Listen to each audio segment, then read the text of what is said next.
Iran अब किस mood में आपको नजर आ रहा है? उसके लिए जाहिर सी बात है वजूद की लड़ाई है, उसके लिए ये आर पार की लड़ाई है। ईरान ने पहले ही कह दिया था कि अगर इमाम खामने को खरोच भी आती तो हम पूरी दुनिया में जहां भी अमेरिकन, यूरोपियन, इजरायली इंटरेस्ट है हम वहां मारेंगे। क्या आपको लग रहा है कि अब एक आध दिन में और ज्यादा स्ट्राइक्स जो हैं वो बहुत बड़े पैमाने पर बढ़ने वाली हैं? तो ईरान अभी कर रहा है इसमें चाइना रशिया की रजामंदी, क्योंकि चाइना रशिया भी ये देख रहे हैं कि अगर ईरान गिरता है तो उसके बाद फिर अमेरिका की दादागिरी और बढ़ जाएगी। कि ईरान की आप स्ट्रेटेजी अब आगे क्या देख रहे हैं, खासतौर पे मिलिट्री पॉइंट ऑफ व्यू से मैं यहाँ बात कर रही हूँ कि अमेरिका, इजराइल, ये ऑब्जेक्टिव उनका रिजीम चेंज केवल नहीं है, उनका ये है कि ईरान पूरी तरह से सरेंडर हो। क्या ईरान स्ट्रेट ऑफ हॉर्मुज जो है वो पूरी तरीके से बंद करने जा रहा है? क्योंकि उसने प्रोसेस तो शुरू कर दिया है। एक करंट वहां पर इमर्ज कर रहा है जो इस समय लीडरशिप में भी है। वो कह रहा है कि अगर न्यूक्लियर पावर आज ईरान होता तो हमने साहब का, इमाम खामने का असैसिनेशन नहीं होता।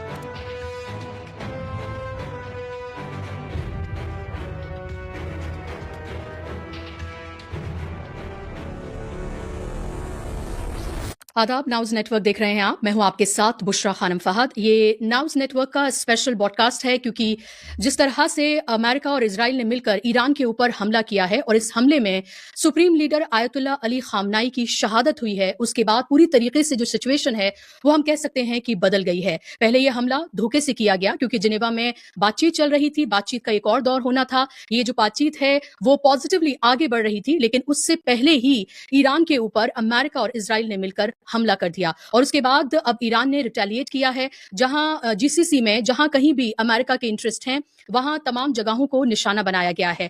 आयतुल्ला अली खामनाई की शहादत के बाद यहां पर सिचुएशन पूरी तरीके से बदल गई है। दुनिया भर में इसको लेकर प्रोटेस्ट हो रहे हैं, हिंदुस्तान में भी इसको लेकर प्रोटेस्ट हो रहे हैं और इसके साथ साथ जो ईरान में खास तौर पर और जहां जिन कंट्रीज में शिया बड़ी तादाद में रहते हैं, जो प्रोटेस्ट हो रहे हैं वहां इंतकाम इंतकाम के नारे लगाए जा रहे हैं। यानी कि अब यह कहा जा रहा है कि इसका बदला लेना ही होगा और ईरान की तरफ से भी यह कह दिया गया है कि you have stepped in our heart और अब हम आपसे इसका बदला इसी तरीके से लेंगे। तो क्या दुनिया का नक्शा पूरी तरीके से बदलने जा रहा है? क्या हम वर्ल्ड वॉर 3 की तरफ बढ़ रहे हैं? क्या मिडिल ईस्ट भी अब इस जंग में पूरी तरीके से शामिल हो गया है?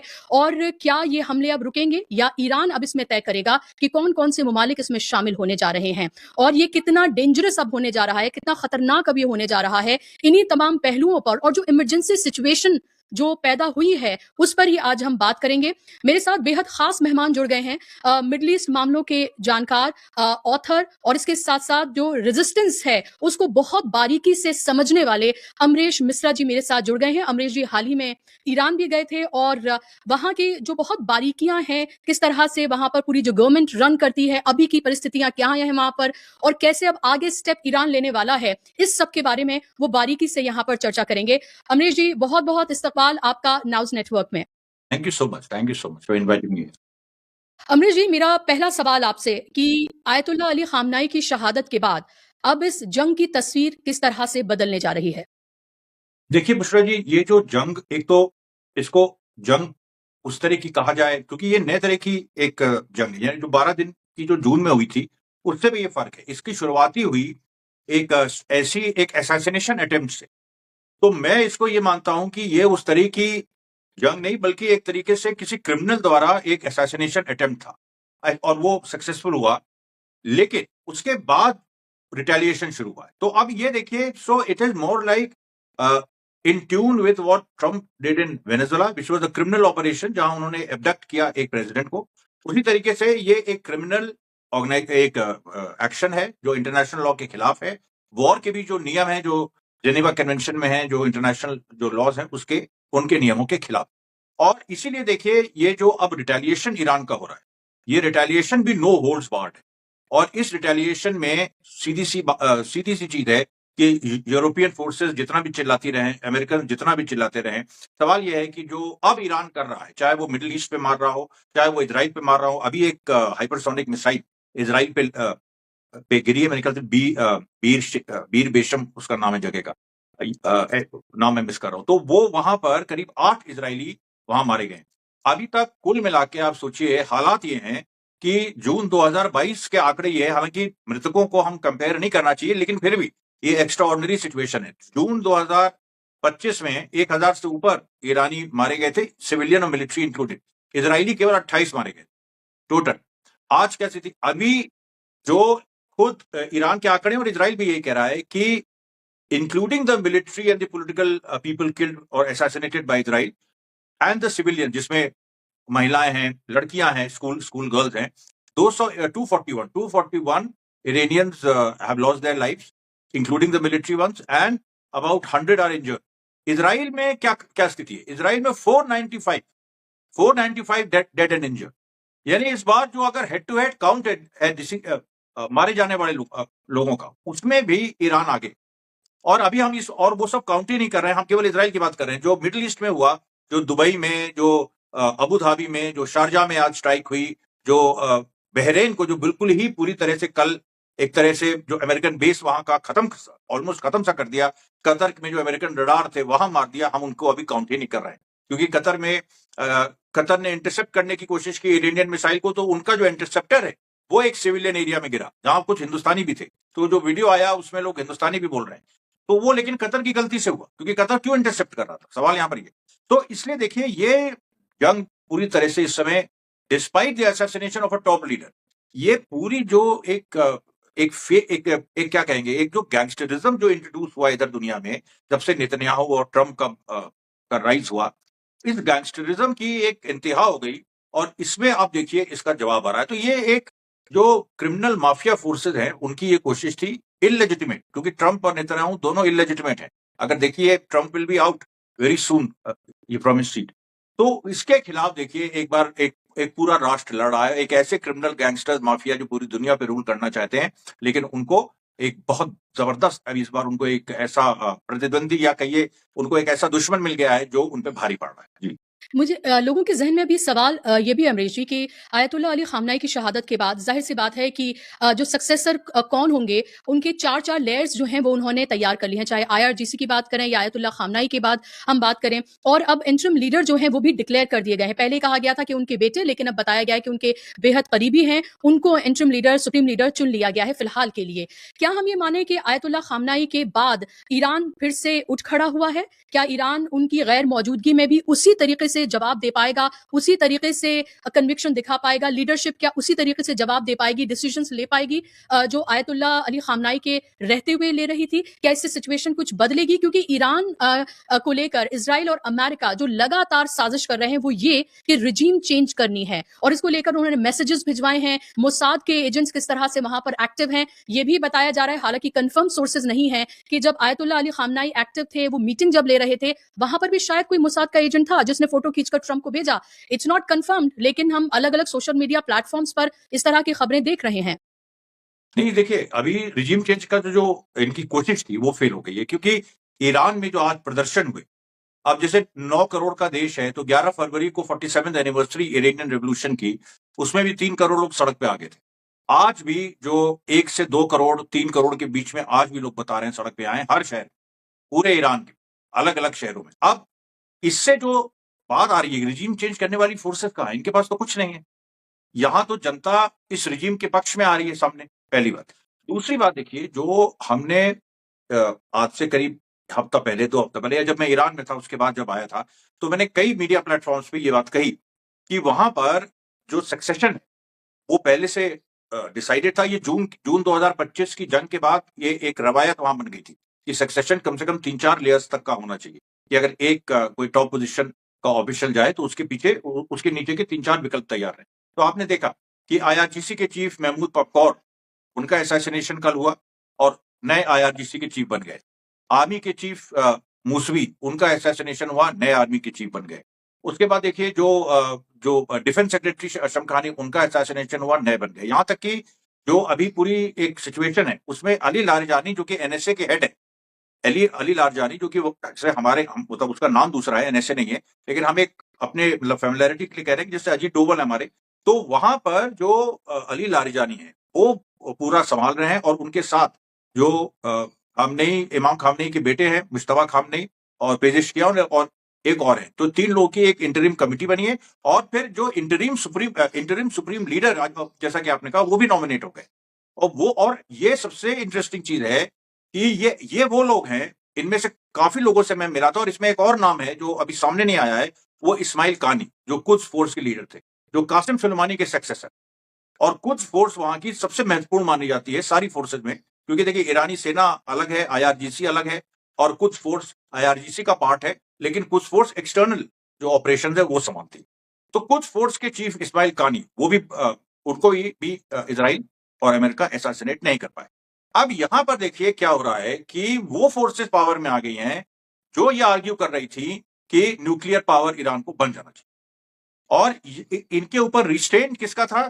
केवल इमाम खामनेई का था। So they have assassinated the one man who was resisting Iran going nuclear, और पूरा लॉजिक ये दे रहे हैं कि हमने न्यूक्लियर वेपन्स के लिए असैसिनेट किया। तो अब आप देखिए क्या होगा। अब इसके बाद जो लीडरशिप है, जो यंग लड़के आ गए, मतलब यंग लड़के टॉप पोजीशन पे नहीं, लेकिन हर जगह चेंज हुआ, नीचे भी चेंज हुआ, वो लोग देखिए वो बिल्कुल इस पे कमिटेड हैं, कटिबद्ध हैं। वो लिबरल्स की नहीं सुन रहे हैं। ईरान के लिबरल्स वैसे भी काफी, उनको जेल इस समय या तो हाउस अरेस्ट में है या वो जेल में है, क्योंकि उन लोगों ने कहीं ना they wanted to go soft on America and Israel. और उसमें जो जो खटामी भी इनके लीडर थे, और रूहानी भी, ये सब लोग जो हैं इनको पीछे कर दिया गया है। और जो अब लोग आए सामने, वो अब इस पे भी वो लोग तैयार हैं कि ईरान विल गो न्यूक्लियर। इसमें हम किसी फतवे की नहीं सुनेंगे, कुछ नहीं सुनेंगे। और ये बात जब मैं वहां था तभी बात होगी। तो आप क्या कह रहे हैं कि अब जो आयतुल्लाह अली खामनाई है, उन्होंने जो फतवा दिया था कि न्यूक्लियर पावर हम नहीं बनेंगे क्योंकि एंटी इस्लामिक है, ये इंसानियत के खिलाफ है। अब आप ये कह रहे हैं कि जो अब नई लीडरशिप जो अब पैदा हो रही है, अब जो बन रही है, वो ज्यादा हार्डलाइनर है और अब वो इस पर विचार कर रहे हैं, या फिर आपको लग रहा है कि अब उनको ये पावर मिल गई है क्योंकि उनके ऊपर इस तरह से हमला हुआ है और सुप्रीम लीडर को ही नहीं बल्कि कहें हम कि टॉप लीडरशिप को एक तरह से उन्होंने खत्म कर दिया है। तो क्या उनको ये अब लेजिटिमेसी इससे मिल रही है कि वो एक न्यूक्लियर पावर बन जाएं? क्या नहीं इससे वो देखिए, दुनिया को कन्विंस करेंगे? देखिए मैं उनको हार्डलाइनर्स नहीं कहूंगा, मैं उनको रेवोल्यूशनरीज कहूंगा। वो लोग रेवोल्यूशनरीज है, रेडिकल है। तो जो रेवोल्यूशनरीज, अब भाई रेवोल्यूशनरी अली खामनेई भी थे, रेवोल्यूशन ईरान का हुआ, पूरी रिजीम ही रेवोल्यूशनरी है। लेकिन जो हमारी स्टडी है रेवोल्यूशन की, चाहे रशिया, चाइना, कहीं की भी, क्यूबा की भी, रेवोल्यूशन में रेवोल्यूशनरी मूवमेंट के अंदर भी कई धाराएं होती, रेडिकल्स होते हैं, वहां भी लिबरल्स होते हैं, सेंट्रिस्ट होते हैं और राइटिस्ट होते हैं, तीनों होते हैं वहां भी। तो अब ये जो अभी जो ईरान की स्थिति है, उसमें जो सेंट्रिस्ट और राइट विंगर्स हैं वो तो मार्जिनलाइज हो गए प्रोटेस्ट के बाद ही, क्योंकि दिख गया कि उन्होंने प्रोटेस्ट को होने दिया। उसके बाद जो फिर एक बात आ रही थी कि जो इमाम खामनेई हैं वो रेडिकल रेवोल्यूशनरी, लेकिन पुराने स्कूल के थे, तो उनके अंदर कुछ इस तरह के ओल्ड वर्ल्ड प्रिंसिपल्स भी थे, और वो उसूलों वाले आदमी थे। वो उसूलन वो अमेरिका से भिड़ भी गए, और उसूलन उन्होंने कहा कि हमारा ये उसूल है कि भाई हम न्यूक्लियर बॉम्ब नहीं बनाएंगे, जैसे महात्मा गांधी का था कि हम हिंसा नहीं इस्तेमाल करेंगे। अब उनका एक उसूल था, वो ऐसा नहीं था कि वो गुड और बैड, एक उसूल था। तो उसी तरीके से इमाम खामनेई का भी ये उसूल था। अब यहां पर जो एक थिंकिंग ईरान में उस समय भी थी कि कहीं ना कहीं ये ईरान के लिए बैकफायर ना कर जाए, ये जो पूरी एक डॉक्ट्रिन कि हम न्यूक्लियर वेपन नहीं बनाए। और एक एक करंट वहां पर इमर्ज कर रहा है, जो इस समय लीडरशिप में भी है, वो कह रहा है कि अब ये एक्चुअली, अगर हम लोग उस समय ज्यादा सख्त होते, अगर हम लोग उस समय, अगर न्यूक्लियर पावर आज ईरान होता, तो खामनेई साहब का, इमाम खामनेई का असैसिनेशन नहीं होता। ये बात सच है, क्योंकि नॉर्थ कोरिया का एग्जाम्पल हमारे सामने है, वो भी छोटा देश है, और उसने न्यूक्लियर पावर होने की वजह से उसने ऐसी डिटरेंस बनाई है कि ट्रंप वहां चला गया पिछले टर्म में, वहां जाके उनके लीडर से हाथ मिलाने, वो वहां चला गया। तो ये जो पूरी स्थिति है, इन लोगों ने, अब आप देखिए बात बड़ी बड़ी हो रही है कि हमने वो एक्सट्रीमिस्ट को और इनको हटा दिया। अरे तुमने मॉडरेट्स को तुमने जून 2025 में, और अभी तुमने सारे मॉडरेट फोर्सेस को ईरान में मार दिया है, अमेरिका, इजराइल। अब जो रेडिकल फोर्सेस हैं वो फोरफ्रंट पे आ गई हैं, और वो रेडिकल एजेंडे पे चलेंगी। दुनिया के, मैं कहना तो नहीं चाहता हूं, लेकिन एक्चुअली जो दुनिया का लिबरल ओपिनियन, दुनिया में देखिए ऐसा नहीं है कि कोई दुनिया का ऐसा ओपिनियन है या दुनिया की जनता से कुछ पूछा जा रहा है। जो दुनिया के एलिट्स हैं, जो एप्स्टाइनवादी और जो दुनिया के बाकी लोग, उनकी ऐसी की तैसी ये लीडरशिप ये कह रही। तो आप बड़ी बात कह रहे हैं और आपने इस तरह के अल्फाज का भी इस्तेमाल कर दिया कि जो अभी आपने लास्ट में कहा। मेरा सवाल ये है, और लोगों के जहन में अब ये सवाल जरूर पैदा हो रहा है कि जिस तरह से मिडिल ईस्ट को अब लोग कह रहे हैं कि निशाना बनाया जा रहा है, हालांकि सिविलियंस को कहीं निशाना भी नहीं बनाया गया है, सिर्फ जो अमेरिकन इंटरेस्ट हैं उनको निशाना बनाया है ईरान ने, और सेल्फ डिफेंस में एक तरह से ये वो हमले कर रहा है। क्या ये हमले इन मिडिल ईस्ट कंट्रीज में और बढ़ने जा रहे हैं, और सबसे ज्यादा निशाना इन मिडिल ईस्ट कंट्री में भी कौन से कंट्रीज होने जा रहे हैं, और इससे ईरान क्या हासिल करने जा रहा है? क्योंकि ज़ाहिर सी बात है, अमेरिका पर वो हमला कर नहीं सकता। तो इज़राइल और उसके साथ-साथ जो उसके आस-पास के जो कंट्रीज़ हैं, वो उसके निशाने पर हैं और इससे वो क्या हासिल करना चाह रहा है? क्या इससे जो अरब ममालिक हैं, कुछ जो उसके साथ शायद खड़े नज़र आते, क्या उनसे भी उन्होंने एक तरह से दुश्मनी मोल ले ली है? इसको कैसे देखा जाए? इसमें मैं आपको 2 बातें बताता हूँ। एक तो अमेरिका पे ईरान निशाना साध सकता है। आपको ये भ्रम लोगों को है। ओके। जो हाइपरसोनिक मिसाइल ईरान के पास है, स्पेशली जो फतेह 1 और फतेह 2 है। जो खुर्रम शहर 4 है वो तो मीडियम रेंज है। जो फतेह सीरीज की मिसाइल्स है, वो मैक 10, मैक 15 की स्पीड से चल सकती है, यानी 10,000 kilometre per hour, 15,000 kilometre per hour. वो सीधे वॉशिंगटन हिट कर सकती है। और ये बात अमेरिकन जानते हैं, क्योंकि अमेरिकन ने जो इनके जॉइंट चीफ ऑफ स्टाफ हैं जनरल केन, इन्होंने इस तरह का हिंट भी किया था जब ये ट्रंप को कह रहे थे, और न्यूयॉर्क टाइम्स ने इस पर स्टोरी की थी कि अमेरिकन आर्मी झिझक रही। और जेरल्ड फोर्ड में जो सो कॉल्ड टॉयलेट प्रॉब्लम हुई थी, वो एक्चुअली एक म्यूटिनी टाइप थी।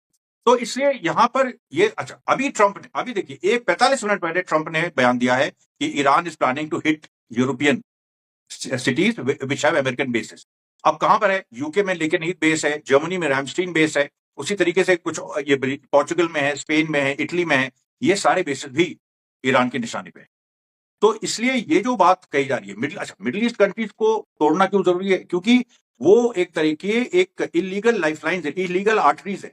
जो पैसा, जो ये जो एक गैंग इस समय रूल कर रहा है दुनिया को, इसको वो पैसा पंप करता है उन आर्टरीज के थ्रू। और ये पैसा लूट का पैसा है। सब लोग जानते हैं यूएई ने सूडान में नरसंहार करवा के वहां का सोना लूटा। यूएई ने सोमालिया में क्या किया, इजराइल का साथ दे रहे हैं। पूरी दुनिया में इनका लूटपाट का जो सामान पूरा इन्होंने यूएई में बनाया हुआ है, उसको ईरान नष्ट कर रहा है। वो ये पूरी स्थिति बना रहा है। दुबई की अब यह हालत हो गई है कि वहां पर आप देखिएगा, कल से मार्केट खुलेगा तो कितना बड़ा क्रैश होता है।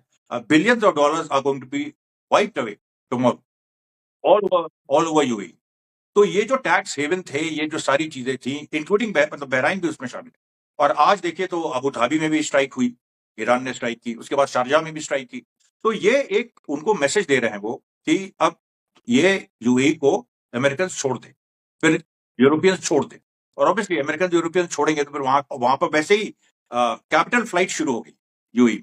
तो ये जो ईरान की स्ट्रैटेजी अब यहां से क्या देख रहे हैं अमरीश जी, कि ईरान अब किस मूड में आपको नजर आ रहा है? उसके लिए जाहिर सी बात है, वजूद की लड़ाई है, उसके लिए ये आर पार की लड़ाई है। अब ये डिसाइड करेगा कि इस साइड भी, यानी कि अमेरिका और इसराइल की साइड भी और ईरान की साइड भी, कौन से कंट्रीज इनके फेवर में आकर खड़े होते हैं। क्या ये डिसाइड करेगा कि ये आने वाले वक्त में क्या ये वाकई में एक ऐसी वॉर की तरफ बढ़ती हुई ये नजर आ रही है, ये जंग की हम कहें कि वर्ल्ड वॉर 3 की तरफ क्या ये जा रही है? क्या इसको इस तरह से देखा जाए? क्योंकि आयतुल्लाह अली खामनाई की शहादत के बाद ईरान जिस मूड में फिलहाल नजर आ रहा है और जिस तरह से इंतकाम के जो नारे लगाए जा रहे हैं, उसमें वो एक जो सेंटिमेंट है, उस सेंटिमेंट को भी तो ईरान को देखना होगा और उसको रिस्पेक्ट करनी होगी। नहीं, तो वो सेंटिमेंट तो यही कह रहा है ना कि बदला लो। इंतकाम का मतलब क्या है? वो तो कह रहा है कि और ज्यादा मिलिटेंट हो ईरान से, और ईरान और ज्यादा एग्रेसिव हो रहा है। तो ईरान ने पहले ही कह दिया था कि अगर इमाम खामनेई को खरोच भी आती है तो हम पूरी दुनिया में जहां भी अमेरिकन, यूरोपियन, इजरायली इंटरेस्ट है, हम वहां मारेंगे। ये उन्होंने कह दिया था पहले। ये तो कोई छुपी बात नहीं है। तो अब वो वही कर रहे हैं। जी, और अब ये वो जो वही उन्होंने कर रहे कहा था कि इज़राइल को नक्शे से मिटा दिया जाएगा। क्या आपको लग रहा है कि अब एक आध दिन में और ज़्यादा स्ट्राइक्स जो हैं वो बहुत बड़े पैमाने पर बढ़ने वाली हैं? और वही मैं फिर से सवाल को दोहराऊँगी क्योंकि शायद मुझे जवाब उसका नहीं मिल पाया है कि ईरान की आप स्ट्रैटेजी अब आगे क्या देख रहे हैं? खास तौर पे मिलिट्री पॉइंट ऑफ व्यू से मैं यहाँ बात कर रही हूँ। देखिए, ईरान की स्ट्रेटजी बहुत सिंपल है। ईरान एक मतलब एक न्यू, अब क्या कहें उसको, जो इमर्जिंग वर्ल्ड ऑर्डर है, जिसमें रशिया, चाइना, ईरान एक पोल हैं और अमेरिका, इजराइल और नेटो एक पोल है, या मल्टीपोलर वर्ल्ड का वो इस समय ईरान एक रिप्रेजेंटेटिव है और फ्रंट लाइन स्टेट है जो लड़ रहा है फॉर अ मल्टीपोलर वर्ल्ड। तो ये जो ईरान अभी कर रहा है, इसमें चाइना रशिया की रजामंदी, आप ये सोच लीजिए कि ये पहले से, ये इसमें चाइना रशिया की रजामंदी है, क्योंकि चाइना